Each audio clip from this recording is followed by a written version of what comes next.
Ted Bundy a tué, mais jusqu'au dernier instant, il va tenter de séduire. Son dernier entretien, filmé quelques heures avant son exécution, c'est pas une confession, c'est une mise en scène. Ce qu'il donne à voir, c'est ce qu'il veut qu'on voit. Aucune culpabilité, aucun remords, aucune empathie et un rapport à l'autre typique des personnalités antisociales. L'autre, il n'existe que comme objet à séduire, à manipuler, à instrumentaliser pour servir ses propres intérêts. Cette interview, c'est pas un aveu. C'est l'expression d'un homme qui veut garder la maîtrise de son image, la maîtrise du regard de l'autre, dans une dernière tentative d'obtenir ce qu'il a toujours voulu. Le contrôle. Né dans le mensonge, Ted Bundy découvre tardivement que celle qui croyait être sa sœur est en réalité sa mère. Cette révélation inscrit très tôt la question de l'identité dans une zone de flou. Dans cette construction marquée par la dissimulation, marquée par le mensonge et l'absence de bienveillance, l'autre il va devenir un accessoire. Ce rapport instrumental à l'autre, il s'exprimera plus tard dans une vie marquée par la manipulation, marquée par la séduction et marquée par les meurtres. Entre 1974 et 1978, plus de 30 femmes assassinées, souvent piégées par le charme, la ruse ou la mise en scène d'une faiblesse feinte. L'entretien qu'on va analyser, il a lieu le 23 janvier 1989 dans le couloir de la mort de la prison de Rayford en Floride, la veille de son exécution. Le premier objectif de Ted Bundy, c'est d'établir un climat de confiance. Il va essayer de désamorcer la menace. Il ouvre sur un ton calme, il est posé, il est maîtrisé. Il se présente pas comme un criminel, mais plutôt comme un homme réfléchi. Il s'adresse à l'intervieweur comme s'il s'adressait à un confident. Et à travers lui, il s'adresse à nous.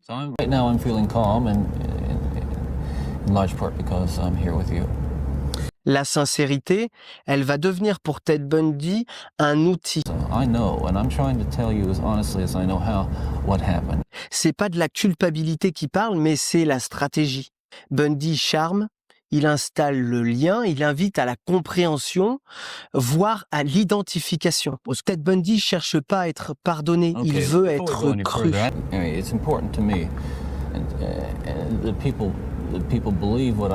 Il va fabriquer un récit et il demande à ce qu'on le suive dans ce récit. Il va essayer d'effacer la frontière entre lui et nous. Ted Bundy, ici, il décrit une enfance normale. Il n'y a pas de blessure, il n'y a pas de faille. I grew up in a wonderful home with two dedicated and loving parents, one of 5 brothers and sisters. Mais cette normalité, en fait, c'est une façade, on le sait maintenant. Ce qu'il essaye de faire, c'est qu'il va essayer de gommer l'étrangeté. Il va essayer de lisser le monstre. Ted Bundy, il refuse la différence, il insiste. Je suis comme vous.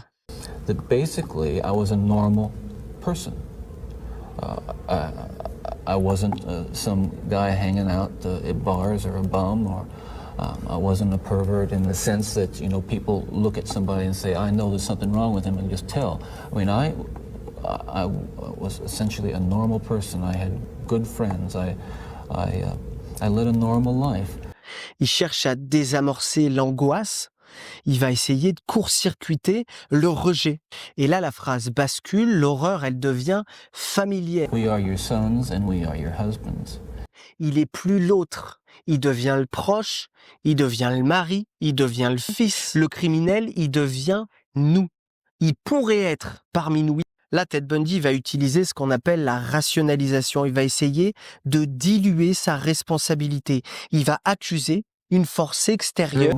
The kind of fantasy life that was fueled largely by pornography. Sans en avoir l'air. C'est pas un aveu, c'est plus une explication, une causalité extérieure. Ted Bundy va déplacer le centre de gravité de son acte. Ted Bundy, il choisit pas, il subit. Il fait mine de pas accuser. That I'm not blaming pornography.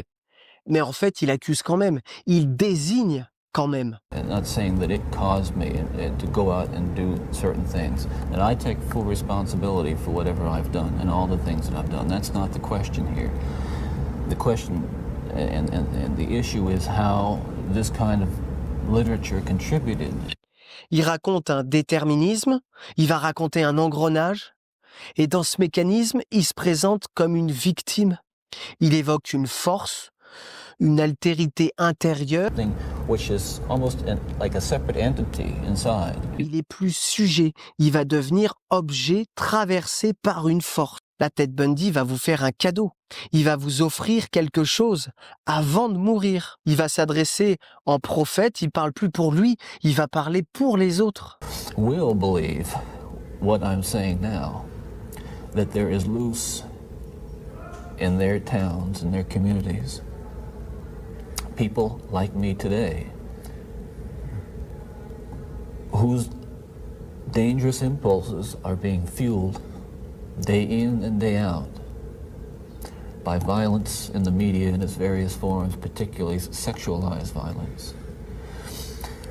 Ted Bundy veut être utile. Il veut laisser une trace valorisante, quelque chose de positif. Il donne une portée sociale à son récit, il moralise son histoire, il se grandit. Il va diluer sa responsabilité dans une généralité. But I've lived in prison for a long time now. And I've met a lot of men who were motivated to commit violence just like me. And without exception, every one of them was deeply involved in pornography without question. Il construit une logique, il construit une théorie. Et dans cette construction, dans cette théorie, il va venir s'effacer comme coupable. Il devient un vecteur. Cette interview montre tout de Ted Bundy. Elle montre sa froideur, elle montre son rapport instrumental à l'autre, mais elle est glaçante, pas par ce qu'elle dit, mais par ce qu'elle ne dit pas. Ce qu'elle ne dit pas. Et ce qu'on devrait voir comme garant d'une personnalité normale, d'une personnalité non pathologique, c'est l'expression d'un conflit interne, une expression de honte, de culpabilité qui devrait transpirer de l'interview. Chez une structure névrotique, comme vous et moi, le sujet viendrait très certainement même pas s'expliquer. Au vu de ce qu'il a fait, il supporterait pas le regard de l'autre. Durant tout l'entretien et à la veille de sa mort, Bundy, il est calme, il n'y a pas de tension dans la voix, il n'y a pas d'hésitation, il n'y a pas de honte, il n'y a pas d'excuse et surtout, il n'y a pas d'angoisse. Il y a juste de la manipulation, des faux-semblants et derrière tout ça, il y a du vide. En tant que sujet névrosé, face à ce type d'acte, le regard, encore plus que jamais, il paralyse, il provoque la honte, il provoque le besoin de justification. Le névrosé, il implore le pardon. Bundy, il rougit pas. Il supporte le regard, il le supporte très bien, mais en plus de ça, il va venir le maîtriser, il va l'utiliser à son avantage. Encore une fois, dans son propre intérêt. Ted Bundy, et tout au long de l'entretien, il demande jamais pardon. Il pleure pas ses victimes. Il dit pas « je l'ai fait ». Il dit « c'est arrivé ». C'est pas une confession, c'est pour lui un dernier acte de manipulation. Je vous remercie d'avoir regardé cette vidéo jusqu'à la fin. Si elle vous a plu, n'hésitez pas à liker, commenter, partager. Et moi, je vous vois plus tard pour une prochaine vidéo. Ciao.